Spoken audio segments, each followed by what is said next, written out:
السلام علیکم ورحمۃ اللہ وبرکاتہ۔ الحمد للہ الذی خلق الافلاک والارضین والصلاة والسلام علی محمد خاتم النبیین وعلی آلہ واصحابہ اجمعین۔ حافظ نعیم صاحب، یہ حافظ نعیم ہیں، اس سال ان کی دستار بندی ہونی ہے۔ قال اللہ تعالی، یہ حافظ نعیم ہے، اس سال ان کی دستار بندی ہونی ہے۔ یہ ناصر صاحب کے بیٹے ہیں اور اسٹیج پر موجود ہیں۔ یہ اللہ کا انعام ہے ان کے لیے اور ان کے گھر والوں کے لیے۔ چلیے آپ اپنی تقریر شروع کریں۔ ان هذا القرآن يهدي للتي هي اقوم، بے شک یہ قرآن بالکل درست راستے کی رہنمائی کرتا ہے۔ وقال النبی صلی اللہ علیہ وسلم، تم میں سب سے بہتر وہ شخص ہے جس نے قرآن کو پڑھا اور اس کو پڑھایا۔ حضرات علماء اکرام اور سامعین جلسہ، قرآن مجید کی نسبت سے قائم اس محفل میں قرآن کی عظمت و جلالت پر مختصر سی تقریر پیش کرنے کی سعادت حاصل کر رہا ہوں۔ اگرچہ ابھی میں طفل مکتب ہوں، ناواعظ ہوں، نا فرزانہ، صدائے دل میں گونجی ہے سنا دو حق کا پروانہ۔ حضرات گرامی، قرآن مجید اللہ کی کتاب اور اس کا کلام ہے۔ تورات، زبور، انجیل کے بعد اللہ رب العالمین کی نازل کردہ یہ چوتھی سب سے عظیم، قیامت تک اپنی صداقت و حقانیت اور روح ہدایت کے ساتھ اپنی اصلی حالت پر باقی رہنے والی یہ کتاب اللہ نے ہم کو عطا فرمائی ہے اور ہمارے لیے قرآن کو دستور حیات بنایا ہے۔ تورات و زبور انجیل کے برعکس یہ اللہ کا کلام ہے۔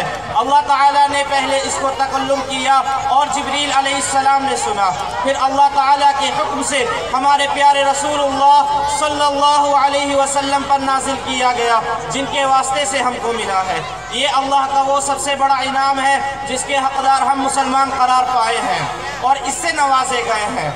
قرآن کتاب لا ریب ہے، ہر قسم کے شکوک و شبہات سے پاک و محفوظ اللہ کا سچا کلام ہے۔ اللہ تعالیٰ خود فرماتے ہیں، وَمَنْ أَصْدَقُ مِنَ اللَّهِ حَدِيثًا، اللہ سے زیادہ سچ بولنے والا کون ہو سکتا ہے؟ اسی لیے بالکل آغاز ہی میں فرما دیا، ذَلِكَ الْكِتَابُ لَا رَيْبَ فِيهِ هُدًى لِّلْمُتَّقِينَ۔ حضرات گرامی، جب یہ ہدایت کا سرچشمہ اور سعادت کا منبع، رحمت کا خزانہ، مغفرت کا پروانہ ہے تو یقینی طور پر اس کے پڑھنے والا، پڑھانے والا بھی سب سے معزز اور سب سے بہتر انسان ہوگا۔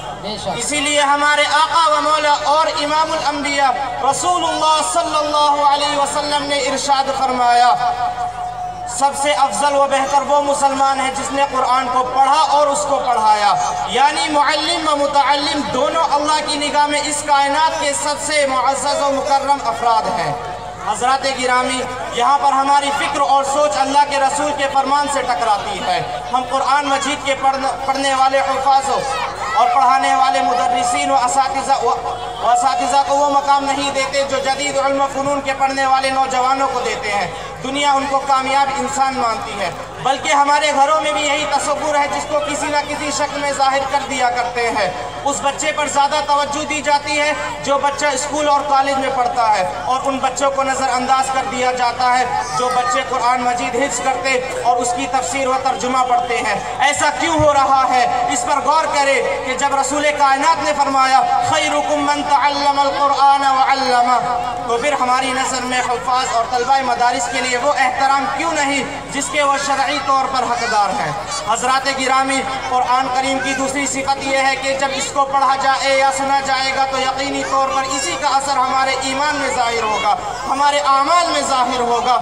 شرط یہ ہے کہ ہدایت کے جذبے سے پڑھا جائے کہ اسی کو ہمارا قانونی زندگی بنایا گیا ہے۔ ہماری زندگی اسی وقت ایمانی اسلامی لڑھی زندگی ہوگی جب قرآن کے سانچے میں ڈھلے گی۔ قرآن کے بارے میں اللہ نے فرمایا، وَإِذَا تُلِيَتْ عَلَيْهِمْ آيَاتُهُ زَادَتْهُمْ إِيمَانًا، جب ان پر قرآن پڑھا جاتا ہے تو ان کا ایمان بڑھا دیتا ہے، اللہ سے قریب کر دیتا ہے اور وہ اللہ کا معزز بندہ بن جاتا ہے۔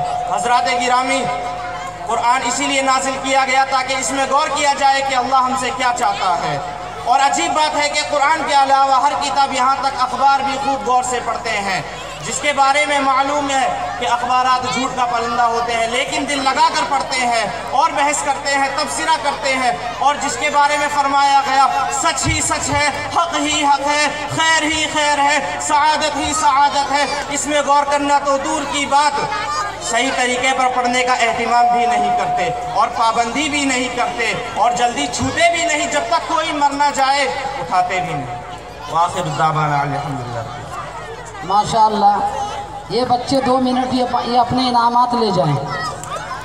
ماشاءاللہ، یہ قرآن کی برکت ہے۔ آپ حضرات سے